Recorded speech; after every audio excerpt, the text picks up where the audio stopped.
제22회 실례합니다.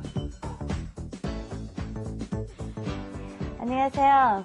Welcome everyone to Let's Speak Korean. I'm your host, Lisa Kelly, and next to me, I didn't think of an adjective for you today. I look at you and I'm like, oh, what do I call him? That's okay. Call me Steven. Actually, today you look like a teddy bear. So we have our teddy bear, Steven. Teddy bear, okay. 안녕하세요. 저는 Steven입니다. And today we're going to be going over, actually we're going to show you just how difficult the Korean language is, because we've got a lot of expressions here that wouldn't make any sense if you directly translated them. One of them being 실례합니다, which is excuse me when you're doing something a little impolite. Right. But you may notice that people on the street never say 실례합니다. It's only when you're interrupting somebody mostly that this gets used. Right. Okay, I get what you're saying by people on the street, because here it's a very crowded country and it's considered okay when you bump people along when you're on the street, and you don't have to say excuse me or 실례합니다. Well, but when you do bump into somebody, instead of saying that, you say 잠시만요 usually, or 죄송합니다, I'm sorry. You don't say excuse me. The exact translation of excuse me would be more like 실례합니다, but that's not used when you're bumping into people or stuff like that. Well, anyway, that's the last thing I wanted you to say is how difficult the Korean language was. And I'm sure it's the last thing on our students' minds here. Hi, Mario. Hello, Lisa. Hi, Steve. 반갑습니다. 저는 미리암입니다. 안녕하세요. 저는 제이슨입니다. Okay, good. Try 반갑습니다 one more time. 반갑습니다. There you go. Okay, the lips kind of have to close. All right. Well, actually, I was going to ask our students to introduce themselves in Korean and say a greeting, but of course they're awesome. I don't even have to ask them because they do it without even me asking.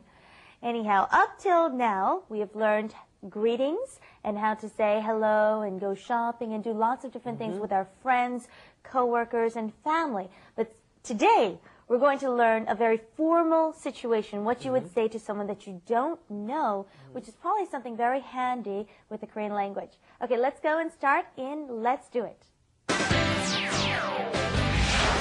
Let's do it. 실례합니다. 어떻게 오셨어요? 미리암을 만나러 왔는데요.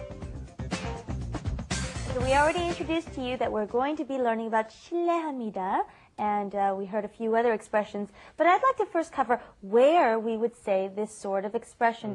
Stephen already said you would say it when you want to say excuse me. But I also noticed that, when you order some food in, when the person comes in unannounced, he usually says 실례합니다, and it's kind of like announcing himself, like, I'm here, excuse me, anyone here? Pretty much when you are bumping in on somebody doing something, when somebody's busy doing something else, you walk in, you kind of interrupt them in some sense. You're going to be using... 실례합니다. Like this, when you want to interrupt someone. Yeah, that's very good. Yeah, 실례합니다. Anyway, and notice the pronunciation here. It looks like it should be 실례, which is almost impossible to pronounce, isn't it? Yeah. How do you say 실례? Because the vowel is ye. But what happens is, of course, it just ends up being pronounced 실례, 실례, 실례합니다, 실례입니다. Right. And 실례 in Korean actually means like a pardon or something that you've done wrong, which is why I guess it ends up being I'm sorry, excuse me. Okay, let's try it out first. 실례합니다. 실례합니다. Good. 실례합니다. Good. Yeah, and also you want to pay attention to, we've been over this before, I think, but when you say 합니다, it looks like it's written as 합니다, doesn't it? It looks like you should be saying 합니다, but that's, once again, I'm having trouble pronouncing it, 합니다, so you end up saying 합니다, 합니다, 실례합니다. And since we are on 실례합니다, I think we have to learn the other words that we would say in place of this. You can just use them at your whenever you want to, and use the one that probably comes most naturally to you in pronunciation. You can say 실례합니다, but you can also say 미안합니다, which literally means I'm sorry, but it can also excuse you in certain situations, or 죄송합니다. Which I hear a lot more often. I think Koreans have a tendency, 미안합니다 is for a real apology, when you're really apologizing for something, and 죄송합니다 is much more for when you're just kind of bumping into somebody, or you're, in those other circumstances where you've done something that might bother somebody.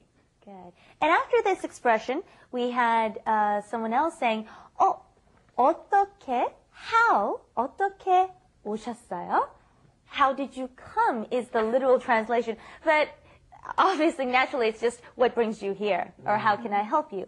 어떻게 오셨어요? Hence the confusion, right? Yes. We want to say by bus. 어떻게 오셨어요? I came by bus, or I walked here, right? Right. How did you get here? Why are you asking me that? But what they're saying is, what brings you here? For what reason did you come? 어떻게 오셨어요? And I'd also like to point out, literally, it does mean, how did you get here if you want to ask by what mode of transportation. But obviously, if you see someone for the first time, you're not going to say, so, did you walk here?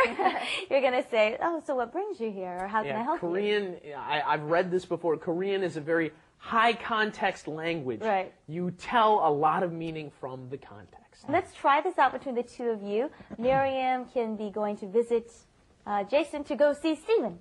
Right? Okay. All right. 실례합니다. 어떻게 하셨어요? 스티븐 씨를 만나러 왔는데요. 미안하지만 스티븐 씨 자고 있어요. Oh, he's always sleeping.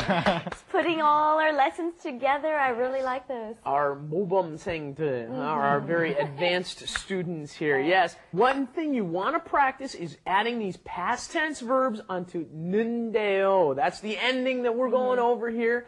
You're just making observations, okay? Maybe you want to say, oh, they did it already. 했는데요. Or then you want to say, they ate it already. 먹었는데요.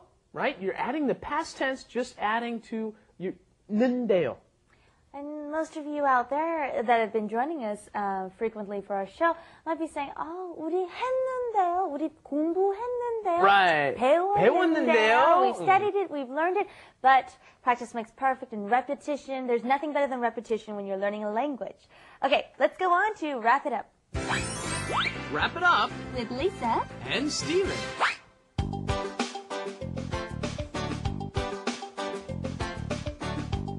실례합니다.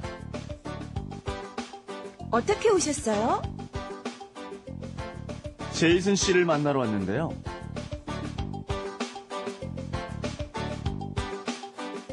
All right, we learned a very useful expression because you're going to run into people that you don't know or are not familiar with all the time. You're always going to new places. This is definitely something that you should have under your belt. And as a reminder, I know lots of people would say, I think the literal translation would be, where, why, 왔어요. Okay, what brings you here, or why are you here, would be, 오다 would be the come. So why are you here? 왜 왔어요? Tell me why this is wrong. Yeah, you be careful with that. You don't want to use other expressions. I think that's why it ends up being, how did you come here? Because it's kind of an indirect way of saying what brings you here. Why did you come here? Do you guys want to try today's dialogue with each other one last time? Okay. Do you want to start? 실례합니다. 어떻게 오셨어요? 스티븐 씨를 만나러 오셨는데요.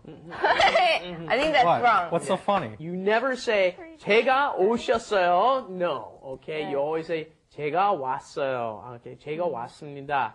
If you add that she, you're being extremely polite. So, and talking very highly of the person, so never put yourself in the high form. That's right.